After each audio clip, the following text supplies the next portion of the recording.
আমাদের ভারত সরকারের যে জল জীবন মিশন 8,000 কোটি টাকা পশ্চিমবঙ্গ পেয়েছে।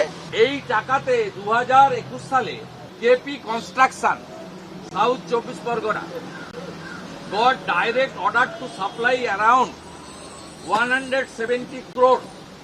তারা 178 কোটি টাকা বরাত পেয়েছিলেন জনস্বাস্থ্য কারিগরি ইঞ্জিনিয়ারিং দপ্তর পিএইচই থেকে কেন্দ্রীয় সরকারের স্কিম জল জীবন মিশনে।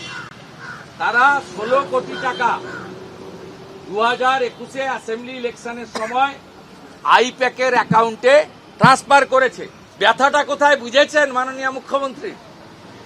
যন্ত্রণাটা কোথায় বুঝেছেন? এরপরেও বলবেন?